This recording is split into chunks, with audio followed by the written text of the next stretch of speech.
Question is from Shripala. A Sufi master and his disciple were walking in an African desert. When the night fell, they built a tent and prepared to rest. What a silence, observed the disciple. Never say, what a silence, answered the master.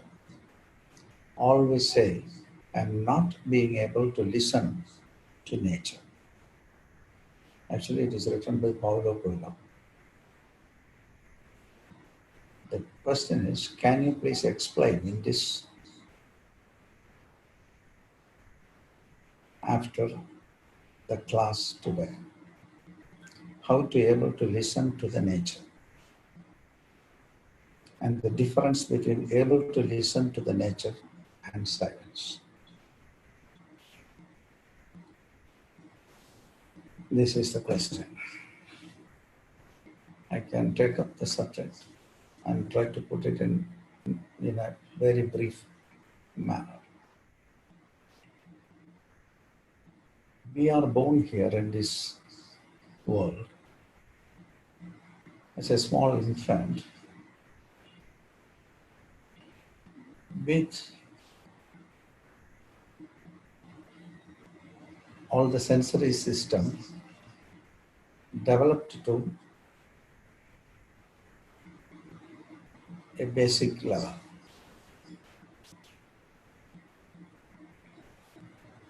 For example, when a child is born, his sense of smell is the predominant sense. Sense of vision is very, very small, not even 2 feet. An infant can see. Then the audibility is developed. Sense of smell is predominantly developed. Sense of touch is also developed. Sense of taste is very developed. Only the sense of vision is very little developed because the infant is, if all the sensory input, like the vision, is coming to the child at that small brain, it can be very damaging for the brain. It cannot take such multitude of information which comes through the vision. So that is limited to only minimum, so that the child can see the mother. That's it. This is how we started our journey. So all the sensations are coming in this way. When the sensations are coming into the mind, it starts recording there in the mind. These are the vibrations that we take even in the womb of the mother, and when we are coming out in the world, all the informations are coming to the mind. All these informations are vibrations recorded in the form of which is getting into the mind in the form of different vibrations. When we say sound, all these things are included. Sense of vision, sense of hearing, sense of touch, sense of taste, and what else is the last one? Sense of vision, sense of hearing, sense of touch, sense of taste, sense of hearing. All the 5, and sense of smell. Yeah, sense of smell. These are the 5 sensations which are coming. These are creating ripples in the mind, and all the sensations are recorded in the mind. And once these things are recorded, then the second time when we hear these informations, it can easily recognize by comparison. This is the process that it does. When the process starts, the mind is not silent. The mind is it cannot exist in silence. It can only exist in activity. So when we say what a silence it is, it indicates that the mind is not perceiving the nature. It is creating an idea of silence. Silence is something which is not the absence of sound. But when there is no sound, you feel something. So far you are feeling something in the form of a vibration. It is not silence. But generally we say this is silence. So all the sensory inputs that is coming into the mind vibrates the mind and alert the mind and put the mind in motion. Silence is beyond, which the mind can never perceive. When the mind is attempting to perceive the silence, the mind loses itself. Then what remains will be the silence and nothing else. There's no mind. So the mind can never see the silence. It can never perceive it. And then what it can perceive? It can only perceive the nature. The mind is made by the same components with which the nature is created. According to the Sankhya philosophy, it is created by the subtle aspects of the elements, the 5 elements. The mind has all the 5 elements in it, and nature has all the 5 elements in it. So the mind can understand the 5 elements because it is made up of the same thing. And the silence, as we are talking in the spiritual parlance, is none of these. It is beyond. It is total inactivity. There is no activity of any kind because it is having no feeling at all. It is beyond all feelings. It is one. It is complete. And so there is no need to communicate anything. Instead, it is in communion. So far, the silence, which we are talking as the witness, when we are talking about the witness, it is the unified state where the mind is not separate. Mind dissolves into the witness. And then the witness is all pervading, which we can say like silence or stillness or consciousness or Brahman or whatever. So mind can never perceive the silence. That's why I said absence of sound is not silence. Ceasing all the activities of the mind could be considered as silence. And for that, mind usually don't permit a person to get that because it is losing of the mind itself. So mind continuously creates something, some sensations, some analysis, some synthesis, some program, some concepts, some beliefs, some ideas, identification, enjoyment, suffering. All these activities the mind does continuously. The witness is none of this. So what the mind can see is the nature because mind has the same ingredients of the nature. Rather, mind understands the nature by projecting its understanding on the nature. All the information which we have inside gathered from the nature, we put on top of what the information which is coming from the nature to analyze and understand what the nature is. So mind is creating the nature. Because the way I see and the way another person see are different. Depending upon where they are staying, they see accordingly, they hear accordingly, they feel accordingly. So we are not seeing the same thing in the same way. There is no way we can do it.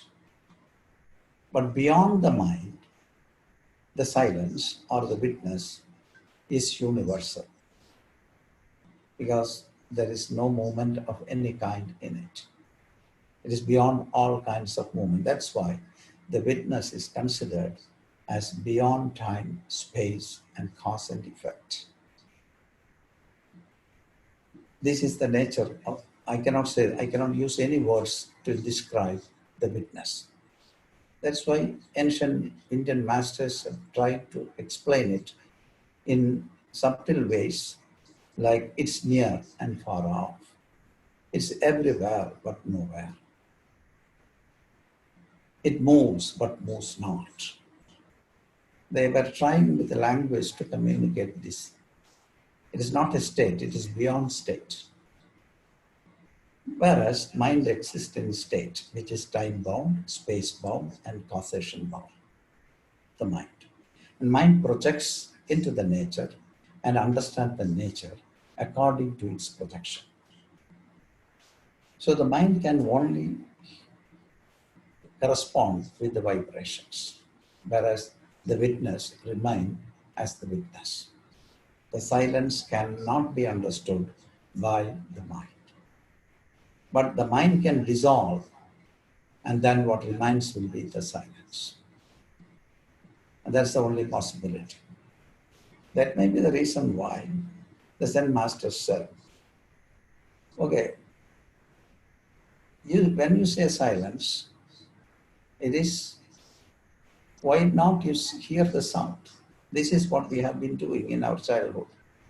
We came here with an empty mind, and then we started gathering informations on top of the empty mind, and then we created a mind, a functional system of the mind, and we live upon it. And then we became selective in our perception. At the beginning, there was certain natural selection was there because, as I said, the vision was restricted to only 2 feet. All the rest is not possible to see by an infant. So beyond that, there is actually no restrictions. Whatever permitted within the boundary is understood by the small mind. And then as the mind is increasing its capacity, the sensory system is increasing its capacity, it started to understand everything that is coming in front of it. On top of that, by way of understanding, as we didn't understand things, we started to seek help from the nearby society, and the society was really suggesting its understanding, and we started to take that understanding. That's called conditioning. We were conditioned in this way. Once we were conditioned in this way, we started to limit the scope. And then there came interest. So as we get into special interest, we were not listening to other things outside of the interesting area. This is how we limit the scope of our senses. So based on the conditioning, we have screened the scope. We have limited the scope. And thereby what happened, slowly, we started to disconnect from the nature. We started to live according to the understanding which we have, and we project the understanding on the nature. And if it gives some kind of joy or something, you get into it and understand. Rest of the things you eliminate. So the possibility for understanding fully is limited by the social condition. There is no other way. I'm not saying that it is bad, but it has happened in this way. And as it started to limit, we became specialists in certain areas. Specialists in our area of interest. As we became specialists, what happened? We didn't understand anything apart from the area where you specialize. See, the possibility have really limited the scope of the mind. That's why nowadays we are living with our cell phone. And we don't even look at the nature. Everything we see in the cell phone, and we enjoy the impressions that comes through the cell phone. We are disconnected from the nature. The new generation is like that. I'm not saying it is bad, but it has become like this. So as our interests were shifting from the nature to something else, that we may not be able to understand what's going on around. And the possibility of harmonizing our physical system with the nature outside of the physical system is curbed or curtailed. So we lost the harmony with the nature. It's so important to establish a harmony before we get into the silence. Harmony leads you to peace, and peace leads you to silence, and silence leads you to your own witness. In the witness, you start to feel unified state where there is no division, there is no separation, and you are me, I am you, and then a fullness will be felt by the person by dropping of the mind. So that experience will come slowly after establishing harmony with nature. In yoga, there is a high state which is called Prakriti Layana, which is syncing with the nature. Because you are not becoming different from the nature.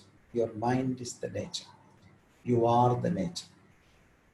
When a person comes to that, his division or fragmentation goes down, and then the silence comes. That's the only time a person gets into silence. Till that time, the mind goes on doing its own activity. So to quieten the mind, you need to harmonize with the nature. For that, you need to really see what's going on around. And then, if there is no resistance for you, or no screening for you, or no limitation that you impose on your perception, then you can harmonize with the nature. That may be the reason why the Zen master was asking his disciple, why are you saying silence? You look at the nature and hear what the nature is saying. In short, I conclude the answer, but it's a very big topic. It's a very interesting topic for me also. Later, one day we can take up the subject as it is for a full day discussion.